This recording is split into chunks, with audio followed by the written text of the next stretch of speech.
What up, y'all? I'm back with another review, and I am 9 months later reviewing the newest studio album, the fifth studio album from Kendrick Lamar, entitled Mr. Morale and the Big Steppers. This is being recorded the Wednesday after the 2023 Grammys. So it was a result from this album that won Hip Hop Album of the Year, and there are still other awards that are pending at this time. My original plan was to uh, get this out before the Grammys. We record this and get it out before the Grammys had occurred, but it just didn't work out that way. But I'm not too tardy, even though overall, like I said, 9 months late on doing this. And this will be my last. This will be my last video having anything to do with 2022, other than doing my top albums, EPs, songs, all that stuff, years and stuff, and then officially focus on 2023 only. It's good to be back more so on the same wavelength with music, almost on getting to back to being on a week to week, day to day basis with it, as far as being on the same wavelength. Let's go ahead and get right into this review. The first track, United in Grief. Oh, and by the way, I'm going to be trying something new with this video, and that's all I'm going to say because partly why I'm doing that is because it's the last review of the year. It's specifically Kendrick, and it just feels like it deserves something like this. And I'm not going to say what it is that I'm doing that's different. I'm just going to by putting it out there, that'll be my acknowledgement of what it is that I'm doing. I won't acknowledge it any further than that, but you'll see it if you just watch the video. The first track, United in Grief. How did this start off? I hope you find some peace of mind. And then it was not sung by Kendrick, but then Kendrick comes in and says how he's been going through something for the last 1,855 days, which would be a little over 5 years. And Kendrick dropped Damn in April of 2017. This album dropped in like the middle of May 13th, I think, of 2023. So that is a little over a little over 5 months. So a lot has happened since then. We freaking had uh, changes in presidents since then. Like when that album dropped, it was like what 3 months after Obama, the Trump got in office, I believe. So it's like, yeah, yeah. So damn. So a lot's happened since then, and he talks about how since then he's found himself in therapy, talking about at least not more so anymore, but the younger him trying to uh, sex his pain away and buying material things, losing family, talking about hurt people, broken people, and what that exactly looks like, and how it isn't exactly what it is said to look like in a general sense. It can be totally different from what you'd think it would look like. Anything, really. But specifically hurt and broken people. And just talking about dreams of better views and how he met his love once, well, his wife now, and just learning her story and in a sense being able to relate to it, just off the strength, of course, of being black, of course. And we get to part two, which is where my favorite transition comes in. It's like it's a slight transition during verse three, but then it all comes back around towards the end, and it's a very therapeutic track. And this is one of those tracks where I have a lot more to say than I do for other tracks on here. I have a good amount to say about most tracks on here, and I'm talking about most tracks on here. I don't discuss only but like a few tracks that are on this album. This next track, N95, which is the second track on the album, actually. Speaking of which, hold on. There we go. So Kendrick here talks about how, hey, you're back outside, but they still lied. Now, who is they? They would particularly, well, I can't say particularly because I don't know exactly who he's talking about, even though he kind of gives you an idea. I believe he's talking about, you know, elected officials, whether they be on bigger stage like executive, Congress, local level, just the people in positions of power, collectively, in a sense, and so, in a sense, of course, blatantly lied. This is more so post-COVID, of course, like the mindset that people were having when COVID was just taking off, and then, you know, yeah, staying for a good extended period of time, and to an extent, still is. But yeah, he talked about how, like, take off all the bullshit, cloud chasing, the Wi-Fi, you flexing, your microwave memes, the fake streams, and what the world jewelry. I don't necessarily remember him saying that, but like the fake deep and the fake woke, and stop with all the gossip and all the designer bullshit, because there's a real world outside, and inside that world, they talk about and copy off black folk. And he talks about the world being in panic and women being stranded, men are on the run, and profits are being abandoned. And he's talking about laws and systems staying the same, and how the industry wants black folk dead while they make a mockery of black culture and following it, and fucking black folk over. And just saying that he's done taking all of this personal and worrying about wrong or right, um, black or white, uh, people being too sensitive, or the fact that people are too sensitive. He's not even worried about that anymore. And he touches on that later in the album. And he just vents about what the paparazzi, greedy family members, or snake in the grass family members who will stab you in the back, the fake president, which he could be talking about Trump or Biden or both, of course, when he brings that up. um, Murder being up and taxes being up, and just so much, really. Um, and just said like who are the hypocrites? Well, who are the ones that? What's the community that feels like they're the ones who are relevant? Yeah, and he talks about how you're out of pocket if you're entertaining mediocrity, entertaining toxic old friends, and bullshitting and gossiping, and he just says like he's going to say whatever the fuck he wants, in a sense, canceling cancel culture. And all of this, he says all of this over this banger of a track. We have to speed this up. It is 7 minutes in, and I've only talked about two tracks. I'm gonna start that thing that I talked about earlier right now. I won't acknowledge what I'm doing, but you'll see what I'm doing. Starting after the 7 minute mark here. Now the next track, Worldwide Steppers, which is the third track. Kodak Black actually speaks on the intro here, and he just talk about just being a protective father of his son and daughter, and to an extent of that, or an extension of that, being a good husband for his wife, and how for 2 years, ever since after Damn dropped, he didn't feel anything, or like he didn't feel moved by anything enough to write anything. So he had writer's block for 2 years. And he talked about how he's not thinking how he used to think. And once he mentioned practicing more spiritual methods, and getting into a more spiritual state of mind, talking about Dr. Sebi, chakra synchronization, etc., the beat itself got a little more spiritual. Then he talked about the first time that he slept with a white girl, how this girl happened to be the sheriff's daughter, the same sheriff that locked up Kendrick's uncle. And so, in a sense, he's saying that she paid for her daddy's her daddy's sins, and said how he didn't speak with another white girl until like a decade later on the Good Kid, Mad City tour in Stockholm, and just kind of wrestling with the fact that he thinks that he might be racist. And there was a mini beat switch to like soul hop towards the end here, and then back. Well, not towards the end, but there was like that mini soul, that beat switch to soul hop, and then back into the spiritual again. And then verse three starts, and he talked about a lot, but he said, "What Hollywood, corporate, and school teaching philosophies? You either gonna be dead or in jail. Killer psychology."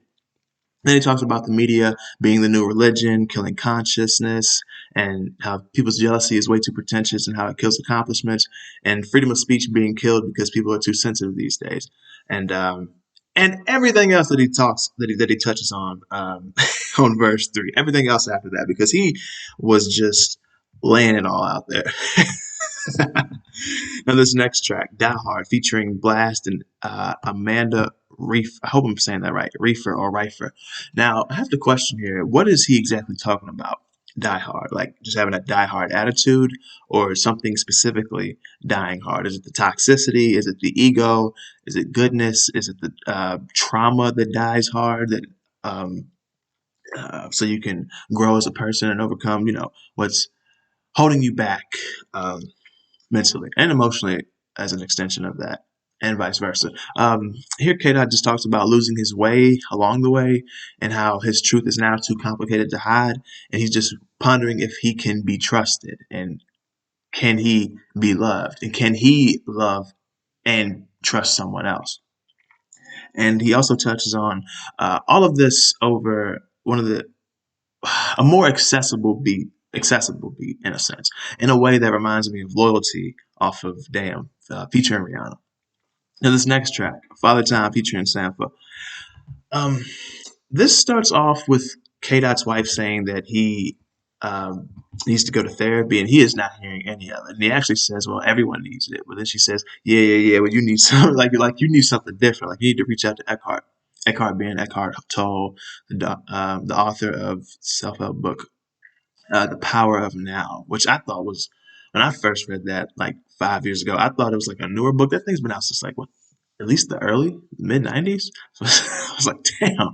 And he just talks here about daddy issues, like being a sore loser because of it, like overexerting himself. And then Sanford comes in saying, "Early morning wake ups, practicing on days off," and it's like, Sanford has been a reliable pleasure to hear for pretty much a decade now, whether it's his one album, Freaking Process, back in 2017, or features that he'll find himself on. Like I said, for like these last 9, coming up on a decade now. Uh, yeah. And he also talks about how he can't express emotions because, um, well, these issues, in a sense, made him competitive and it clouded his judgment. So he never really got attached to relationships, in a sense, or picked up on being liked or knowing what it means to actually be liked or loved by somebody outside of his more immediate vicinity throughout growing up as a kid. And yeah, now what did he say here? My niggas ain't got no daddy. Grow up overcompensating. Learn shit by being a man in disguise as being gangster. I love my father for telling me to take off the gloves because everything he did and want was everything that I was. And so my partners that figured it out without a father, I salute you. May your blessings be neutral to your toddlers. It's crucial. They can't stop us if we see the mistakes. Till then, let's give the women a break. Grown men with daddy issues. Hell, all right, K-Dot. Hell yeah. Hell yeah. Oh shit, I went all the way down. Okay, now this next track we have, wait, I think it's Rich, right? Yeah, Rich. And it's the Rich interlude. And here Kodak talks about what he learned through trap and what he learned in trap and in business and, the similarities of it. About, smart people making horrible decisions and just coming from where he came from, like where niggas shitting where you sleep, niggas shitting where you eat, and having to grow up just running in stores, kicking in doors, and things like that. And how he found it on his own, but sees it from people who were further in the game than he was, and people outside of the game. Uh, what, given the similarities, people who are outside of the game, learning from them as well, whether they be anybody outside of. I'm just trying to make a contrast here, like make the distinction between the game, hip hop, the game, being in the street, and just the whole game in general. I guess you could call that capitalism. I don't. Maybe I'm just still a little buzzed right now. But yeah, he was just talking about how now he's come from that. He's come far from being where he once was, where he grew up in, but he still goes back to where he grew up and gives back every holiday and on random days, and coming from wearing hand-me-downs and things like that. And like just like, yo, who would have thought he would have turned into a Kodak? Who thought he'd be with Kendrick doing shit with a legend? And it's like, yeah, he's like, just who would have thought this would ever happen given where he came from? And it's like, yeah, now look at us, we own property and shit. This next track, We Cry Together, featuring Taylor Page. This beat is on some hip hop shit for real, like Uncle Al, the alchemist.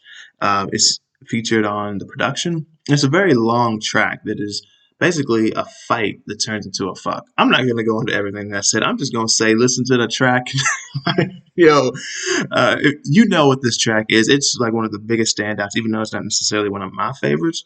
If you know what this track is, if you've heard it, it's like, oh yeah, that track, the fight that turns into a fuck. And if you haven't heard it, that's all I'm gonna say about it. It's the fight that turns into a fuck. This next track, Purple Hearts, featuring Summer Walker and Ghostface Killer. K-Dot, what did he say here? He said that he doesn't trust rappers, or that he doesn't because he doesn't know what their true intentions are, and how he's in the human business, not the music business, and how he's been social distant pretty much his whole life. He would say, I know y'all love it when the drugs talking, but shut the fuck up when you hear love talking. Shut the fuck up when you hear love talking. If God be the source, then I'm plug talking. Like, damn. And Summer, of course, is Summer Walker, so she's slayed, and Ghostface is Ghostface fucking killer. So you know he did his thing. Did not slack off at all. I personally think he's the second greatest MC of all time. So for Kendrick to freaking get a legend of my generation, or at least the generation right before me, to get a to get a legend from the generation that was like 3 generations before me, or at least 2. It's like you love to see it. You freaking, you freaking love to see it. And that's the end of the first disc. And this next track, first track on disc 2. What tracks have I not spoken on so far? Now that I think about it, I didn't speak on Rich Spirit. That's the only one so far. Okay, but yeah, count me out. Here, K. Dot says that one day he'll make it right.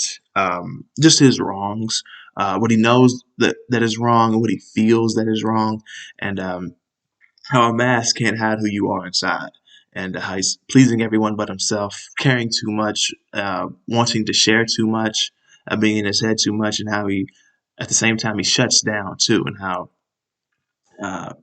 he's not there too much, like in that kind of setting, to address those issues. And it's a very soulful, mantra-like, gospel-like, and I'm tripping and falling in the background throughout the first verse, which reminds me of You May Die off of Outkast's second album, AT-Aliens. And then that beat on this track turns into a banger when the chorus comes in after verse 1. What did Kendrick say here? Well, this one thing. He said, let me tell you about the woman I know, that's my baby. I know karma like to follow a strong sheesh. I know millionaires that feel alone. Sheesh. Anytime I couldn't find God, I could still find myself through a song. Maybe many find their life in the phone. Then he gets into the next verse talking about, well, the second verse talking about how you said I'd feel better. I just worked hard without lifting my head up. They left me fed up. Talked about how some put it on the devil when they fall short, and how he puts it on his ego, the Lord of all lords, and how sometimes he's falling for it. And what did he say here? Miss Regrets, I believe that you done me wrong. Miss Regrets, can you please exit out my home? Miss Regrets, I think I'm better off alone. Miss Regrets, I got these deep regrets. And I'm tripping and falling. And what did he say? Some things I can't forget. Lord knows I try my best. You said it's not my best. I came up out my flesh. Something's up, must confess. Yeah, and I'm tripping and falling. Smoke my truth, pay my debt. Can't you see I'm a wreck? Let me lose out of this. I digress. This is me and I'm blessed. And anybody fighting through the stress. I did not think I was going to read all that, but I did. And we are coming up on the freaking 18-minute mark, dude. Okay, this next track, Crown.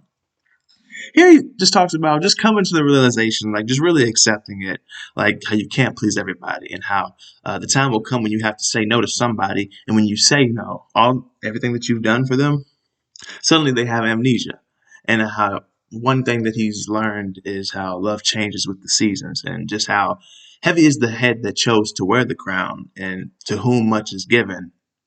That and more is required now. And in a sense, I feel like I'm hearing an unreleased track off of, again, Outkast's second album, AT-Aliens, or maybe even Aquemini, especially the Aquemini track itself, but maybe like if not a remix, an alternate version, an unreleased alternate version, like a demo track.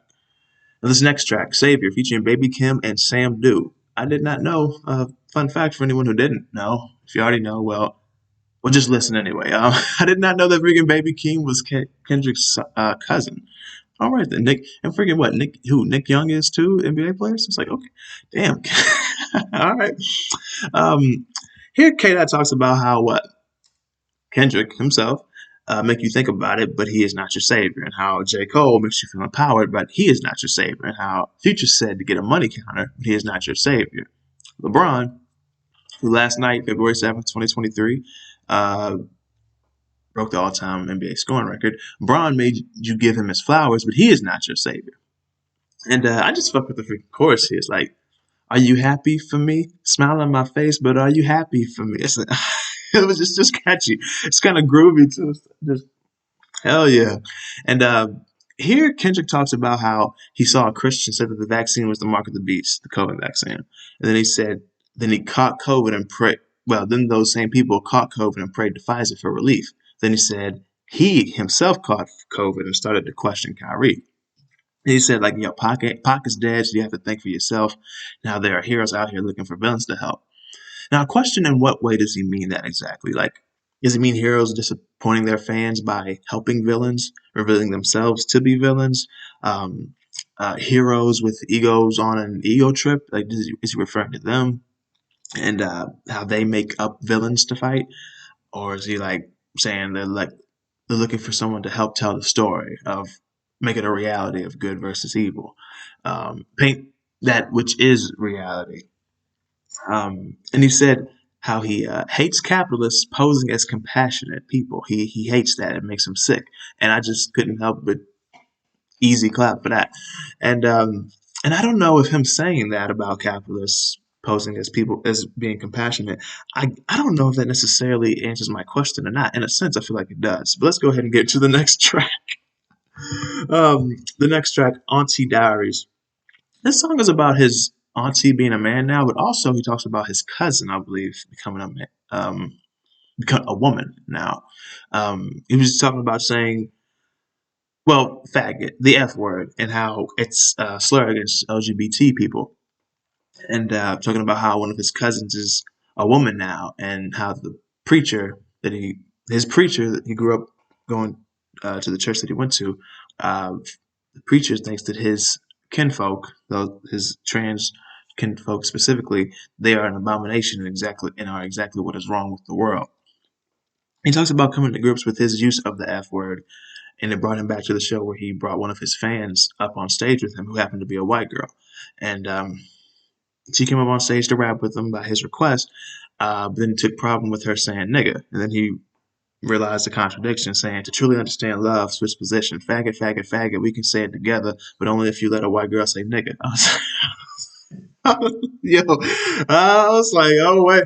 I knew that was going to ruffle some feathers. That's all I'm going to say. Like, I remember when the album dropped, I was like, he said that? Like, he made this track too, Auntie Diaries? I was like, I remember. yeah, nigga, what the fuck?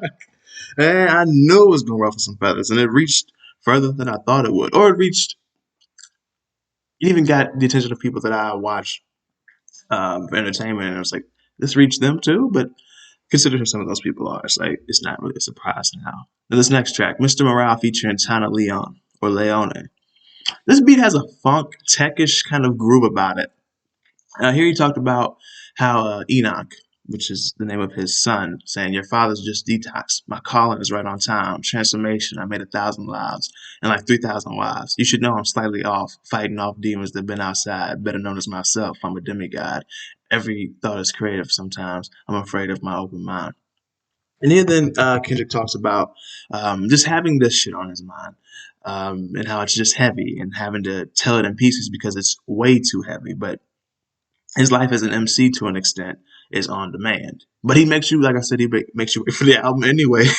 But he also talks about, the abuse that his mother went through, and R. Kelly and Oprah, and how the abuse that so many people have felt, especially back where he's from, and just I don't want to say general, typical, but not unheard of. It's like common in a sense, I want to say, in the black community, a certain type of trauma, black trauma, of course.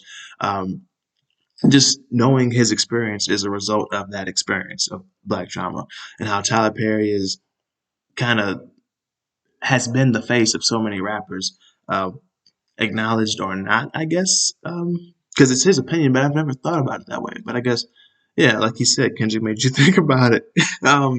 He just talked about seeing his cousin struggle with addiction and just watching his firstborn, watching his cousin's firstborn make $1 million, and both of them are off the grid for forgiveness. Now, is that firstborn? Is that baby came? Who knows? He talks about how he's sacrificing himself to start the healing, and this kind of beat, like I said, freaking funky, like techno groovish. It could have been on Clipping's album, There Exists an Addiction to Blood. It reminds me of that album, specifically Blood of the Fang. Or heck, this track could have had David Diggs from clipping featured on it. It would have been great. That would have been dope as hell. But I tell you what is dope as hell. This next track, like so many other tracks on this album, of course, but Mother I Sober featuring Beth Gibbons of Portishead. This had me going back to feeling like I was listening to You May Die off of ATLiens, or just ATLiens, just the album in general. Like, wish I was somebody, anybody but myself. I was like, man, this therapeutic once again. I was like, man, like this whole album, and in a sense, all K. Dot projects, really. um, he said so much here. Hold on. You know what? Now that I think about it, I'm just gonna read all of it. Let's do it. I'm sensitive. I feel everything. I feel everybody. One man standing on two words, heal everybody. Transformation, then reciprocation. Karma must return. Heal myself. Secrets that I hide, buried in these words. Death threats.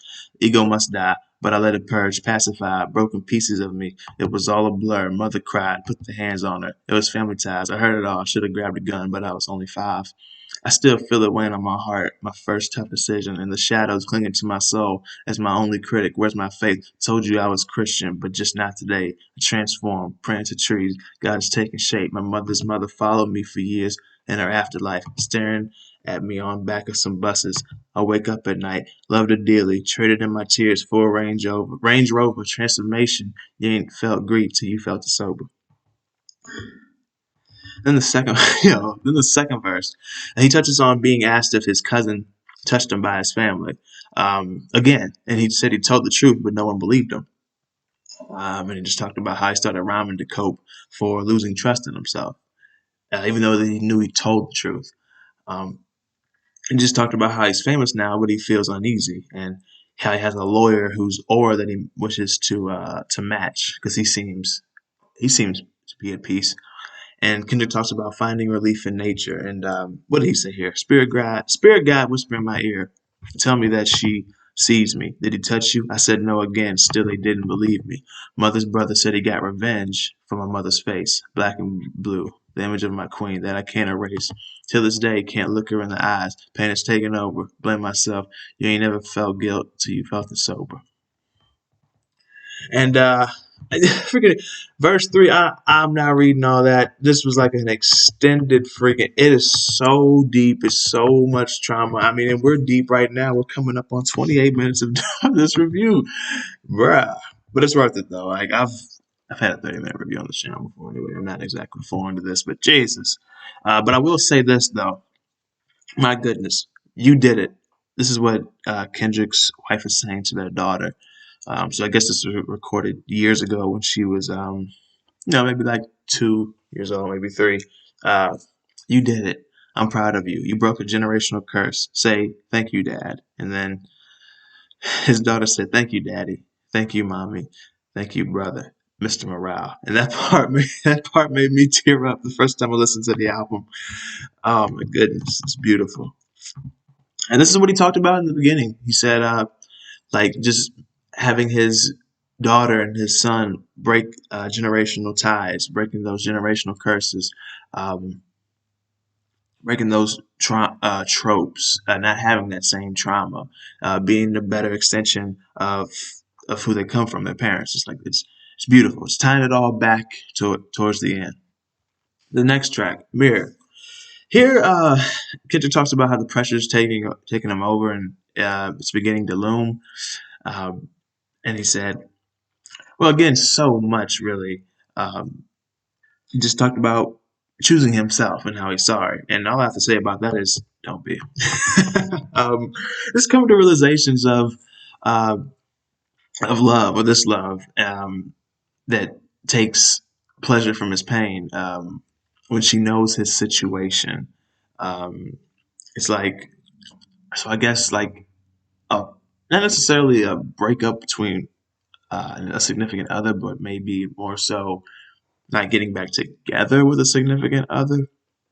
Because the way she's talking, or the way Kendrick's relaying what she's putting down, just saying like, yeah, knowing his situation, she'll do the things that she does, and he just takes pleasure from his pain and having his demons on a leash. She knows about that. She knows how he has children and how He's working on himself, and he tells her that faith in one man is a sinking ship, but she thinks she needs Kendrick the most, and she's mad that he won't be what she needs, and how she's gaslighting him and shit, and just disregards the way that he copes with his trauma. And he just comes to like again the realization is like, you know what, maybe it's time to cut this off, like just break away from her, or in a sense, metaphorically, maybe break away from the culture in order to follow his heart. Maybe that she that he is talking about isn't even necessarily a woman, but it's the game, it's the culture, it's the fans. Well, not the fans because they're the fans, but demons, vultures, snakes in the game. But then he also talked about what did he say? What did he say here? I realize true love's not saving face, but unconditional. When will you let me go? I trust your fine independence. If not, then all is forgiven. Sorry I didn't save the world, my friend. I was too busy building mine again. So yeah, who is Kendrick talking about here? Like, what is he talking about here exactly? So yeah, he does make you think. In the last track, The Heart Part 5, he talks about how as he's gotten older, he realizes that life is perspective and how his may differ from ours, the listeners. Um, and just saying thank you to anyone who has ever listened to his music, and especially his fans, his beautiful fans. Well, thank you, Kendrick. Yeah, thank you. I'm beautiful. Thank you. um, he just talks about. Then he talks about his generation and the hood and the culture that he comes from, and he speaks on a lot, like on a lot of tracks on this album. Like he speaks on hood stories, societal issues, hurting people, and hurting more people. Um, Leading to more hurt people. All this relating back to dehumanization. And he looks at it and he's like, okay, fuck that. He's not going to call that culture. Which, no, that isn't culture. And towards the end, he raps about, well, he raps from the perspective of being a dead man, or being dead, it seems, like being in heaven.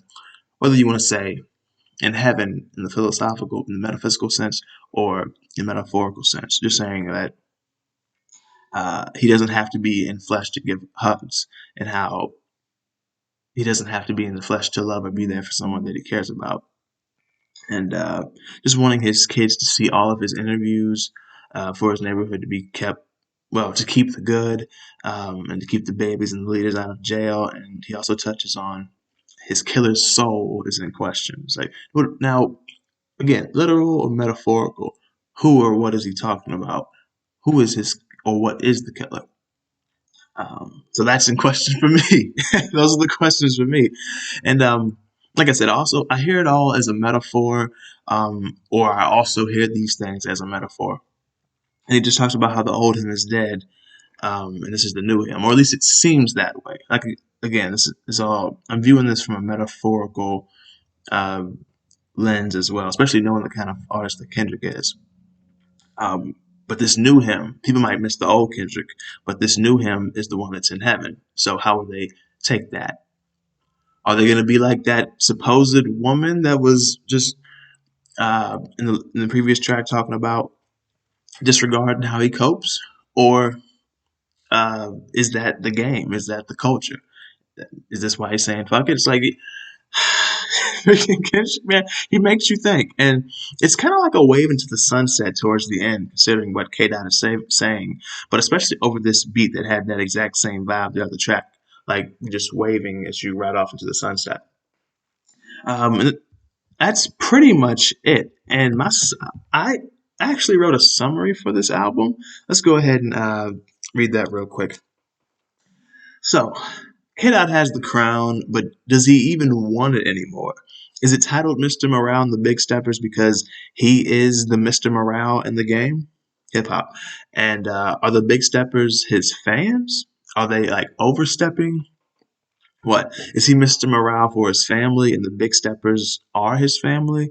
And like, how representative is this of the attitudes of young black men and how they see themselves, or where they want to be, who they want to be? And of course for black women just as equally. But this is more so from the perspective of black man, given that Kendrick is a black man, even though most of his fans might not necessarily be black men. Well, they're not. But yeah, and what are these big steps he's talking about? I think K-Dot, in a sense, makes it clear in one sense, talking about going to therapy, because going to therapy is a big step in the Black community. And that and like so much else that he touched on this album, those are the big steps. And you know what they are if you've heard this album, or you have a sense of what they are if you watch my freaking 35 plus minute review on it. Um, but yeah, um, yeah, like, to wrap this up, uh, everything that's really centered around confronting demons to bettering one's well being, so therapy and everything that relates to that, those are big steps in the Black community. So who knows? This is just my interpretation, my 35 plus minute interpretation. If you like this review, please hit the like please hit the like button if you like this review. Share the review, subscribe to the channel if you're new and like the content that you see. Um, heck, if you have not even heard this album, I definitely recommend that you check it out. And that you come back and let me know what you think about it and what you think about my review on it. And that is pretty much it. I don't even know why I had those in. I didn't even put the lo-fi on while I was doing the review like I said I was going to. Like I said, like, share. If you dislike, hit the dislike button. Share, subscribe to the channel if you're new and like the content that you see. Check the description. All of my essential links to connect further with me are in the description below. And that's pretty much it. Thank y'all for watching, and I will see y'all next time.